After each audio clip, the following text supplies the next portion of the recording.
Hello friends, ఎలా ఉన్నారు? నేను బాగున్నాను. మీరందరూ బాగుండాలని కోరుకుంటున్నాను. ఇప్పుడు మనం మరొక కొత్త కథలోకి వెళ్దాం. కథ పేరు మీ వారే మా శ్రీవారు. ఫ్రెండ్స్, మీకు నా కథలు నచ్చినట్లయితే ప్లీజ్ సబ్స్క్రైబ్ చేయండి, షేర్ చేయండి, లైక్ చేయండి. ఇప్పుడు కథలోకి వెళ్ళిపోదామా మరి? రంగారావు దేవకీదేవిలకు ఏకైక సంతానం రాజశేఖర్. రాజశేఖర్ అంటే వాళ్ళకు మహాగారాభం. కొడుకుని విడిచి ఒక్క క్షణం కూడా ఉండరు ఇద్దరు. పొద్దుటి నుంచి వాళ్ళు భార్యాభర్తలు ఇద్దరూ వాగ్వాదం చేసుకుంటూనే ఉన్నారు. అది ఎందుకంటే పల్లెలంటే చాలా ఇష్టం రాజశేఖర్కి. దేవకి, ఏంటండి మీరు, వాడికి ఇష్టం కదా, వాడి ఒప్పుకోవాలి కదా అంటున్నారు. వాడు ముచ్చట పడుతున్నాడని అక్కడికి వెళ్ళిన తర్వాత కుదరక ఆ ఇబ్బందులు పడలేక వెంటనే తిరిగి రాడు. వాడు మాత్రం ఉండగలడా? మీరు ఎప్పుడైనా ఊరు విడిచి 2-3 రోజులు రాకపోతే రోజుకు 100 సార్లు అడుగుతారు రాలేదేమని. అది కాదు దేవకి, తీరిక చేసుకుని మనం ముగ్గురం వెళ్దాం. సరేలేండి, మీకు తీరిక చిక్కటం కూడానా? అయినా వాడు ఆ ఊరు వెళ్ళే రోజులు ముందున్నాయి అంటుండగానే అక్కడికి వచ్చిన కొడుకుని చూసి ఆగిపోయారాయన. రాజశేఖర్ లోపలికి వచ్చి అక్కడున్న ఓ కుర్చీలో మెల్లగా కూర్చున్నాడు. రంగారావు గారు కొడుకును చూసుకుని అనుభవిస్తున్న ఆనందం కళ్ళల్లో ప్రతిఫలిస్తుంది. తండ్రి కొడుకుల అనురాగాన్ని చూసుకుని తృప్తి పడుతోంది దేవకి. రాజశేఖర్ ఎంతకీ మాట్లాడుకోవటం చూసి చివరికి రంగారావు గారే మొదలుపెట్టారు చిరుకోపాన్ని అభినయిస్తూ. ఏరా రాజా, ఇంకా చదవనన్నావట? రాజశేఖర్ మాట్లాడలేదు. నిన్నేరా, మాట్లాడవేం? అబ్బా, ఏమిటంత గట్టిగా అడుగుతారు? మెల్లగా అడగకూడదు.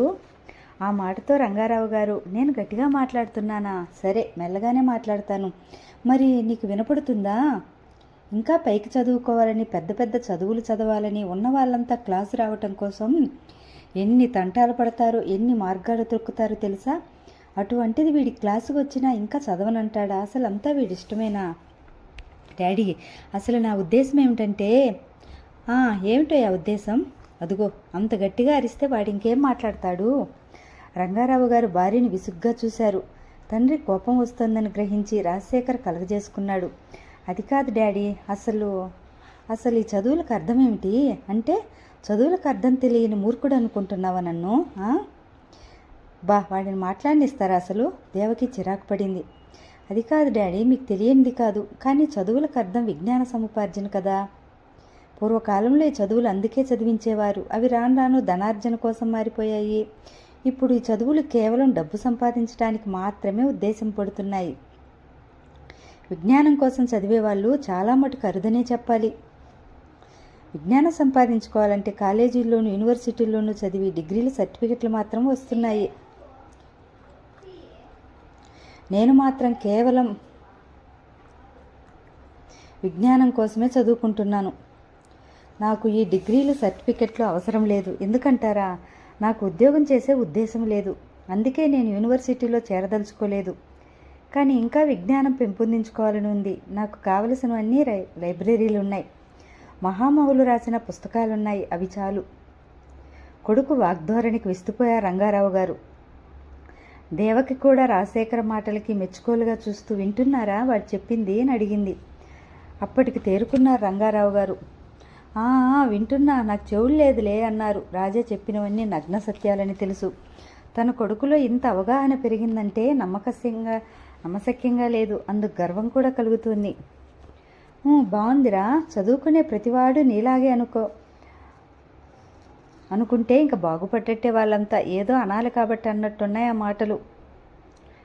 రంగారావు గారు ప్రసన్నంగా ఉన్నారనిపించి ఆ అవకాశం వదులుకోకూడదనుకున్నాడు రాజశేఖరం. డాడీ, పల్లెటూరు చూడాలని చాలా రోజుల నుండి అనుకుంటున్నాను.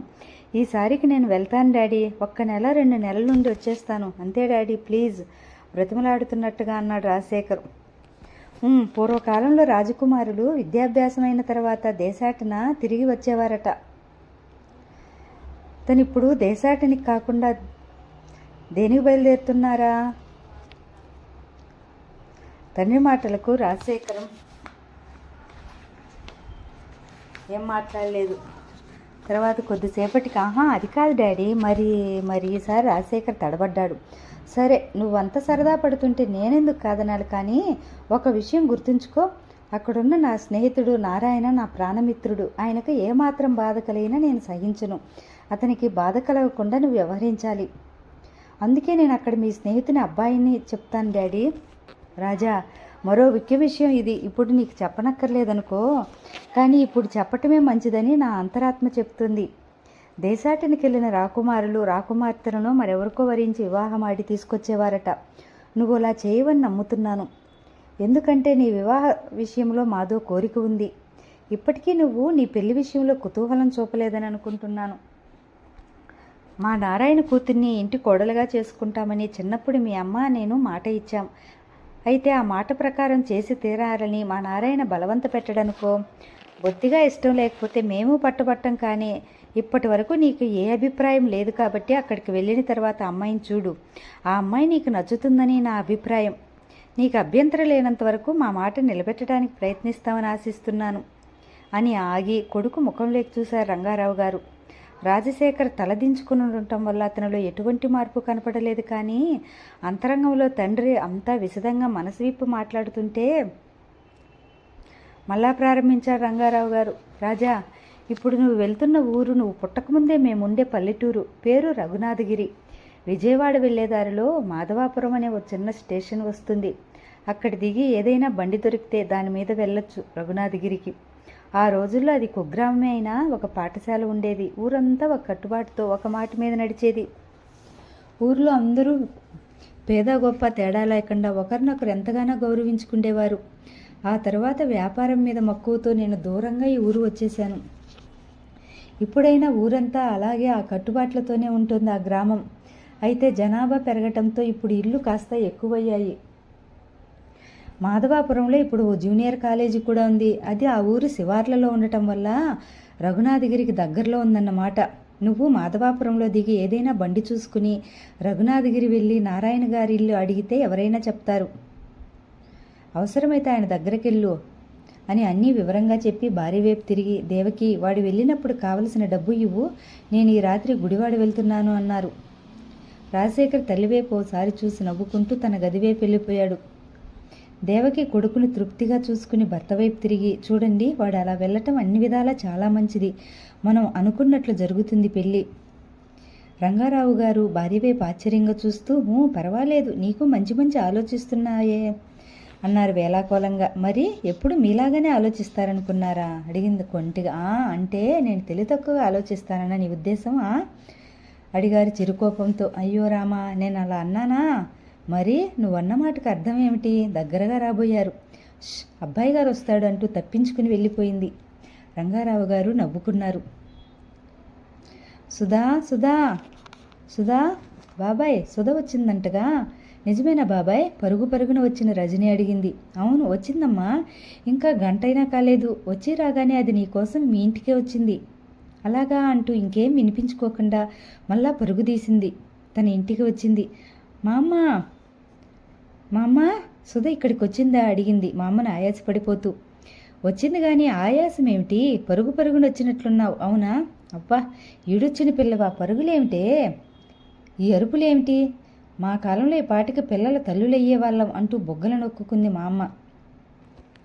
ఆ పక్కనే ఉన్న సీతమ్మ గారు నవ్వుతుంది. మా అమ్మ, ఆపు నీ పురాణం. ఇది మా కాలం మీ కాలం కాదు. సరేగాని సుధ వచ్చిందన్నావు, ఏది, ఎక్కడుంది? ఇంకెక్కడుంది? రావటం వెళ్ళటం కూడా అయింది. అది నీలాగే ఉరకల పరకుల మీద వచ్చినట్టుంది. ఎక్కడా? ఆగితేనా? నీకోసమే మీ ఇంటికి వచ్చిందనగానే మళ్ళా అదే పరుగు. ఒక్క మాట మంతి ఏదైనా ఉంటేనా? మా అమ్మ అలా అంటుండగానే రజని మళ్ళా పరుగు తీసింది. చూడవే సీతమ్మ దీని పరుగు. ఒసే రజని, మెల్లగా పరుగెట్టువే, రాయేదైనా తగిలేను, మా అమ్మ హెచ్చరించింది వెళ్ళిపోతున్న మనవరాలను చూస్తూ. మెల్లగా పరిగెట్టడం ఏమిటి అనుకుని నవ్వుకుంటూ సుధా వాళ్ళ ఇంటికొచ్చింది. బాబాయ్, సుధ ఏది అడిగింది ఆయాసంగా నిలబడలేక అరుగు మీద కూర్చుంటూ. ఆశ్చర్యంగా చూశాడతను చుట్ట చుట్టుకుంటూ. బాగుందమ్మా, ఇది చాలా బాగుంది. దానికోసం నువ్వు నీకోసం అది తిరగటమే సరిపోయేట్లుంది. అది ఇప్పుడే మళ్ళా పరుగు తీసింది మీ ఇంటికి. అవును అవును, అది ఊర్లోకి రాగానే నీకెలా తెలిసింది అది వచ్చినట్లు? మా పాలేరు చెప్పాడులే బాబాయ్, ఈసారి సుధ ఇక్కడికొస్తే మర్రి చెట్టు దగ్గర వెళ్ళానని చెప్పు బాబాయ్ అంటూ ఊరు బయటకు పరుగు తీసింది. రజని మర్రి చెట్టు దగ్గరకు వచ్చేసి ఇంకో పక్క నుండి అక్కడికి వస్తున్న సుధ కనపడింది. ఇద్దరూ దూరం నుండి ఒకరినొకరు చూసుకున్నారు. వెంటనే ఆగిపోయారు. ఒక్క క్షణం మళ్ళా పరుగులాంటి నడకతో ఒకరినొకరు సమీపించారు. ఒకరి చేతులు ఒకరు పట్టుకుని ఒకరినొకరు తపనగా చూసుకున్నారు. మీ మామ చెప్పిందా ఇక్కడ ఉంటానని అడిగింది సుధ రజనీని. లేదు, మీ ఇంటికి వచ్చి మీ నాన్నతో ఇక్కడ ఉంటామని నీతో చెప్పమని చెప్పి ఇలా వచ్చేసాను. అరే, నేను మీ మా అమ్మకు అలాగే చెప్పి ఇక్కడికి వచ్చేసాను. గమ్మత్తుగా లేదు? గమ్మత్తేముందే, ఇద్దరం స్నేహితురాలమే కదా, ఇద్దరికీ ఒకే రకం ఆలోచనలు రావటం వింతేమీ కాదు. ఆలోచనలు అభిప్రాయాలు కలిసినప్పుడే స్నేహం కలకాలం నిలుస్తుందంది రజని. సరే కానీ ఎలా ఉన్నావు?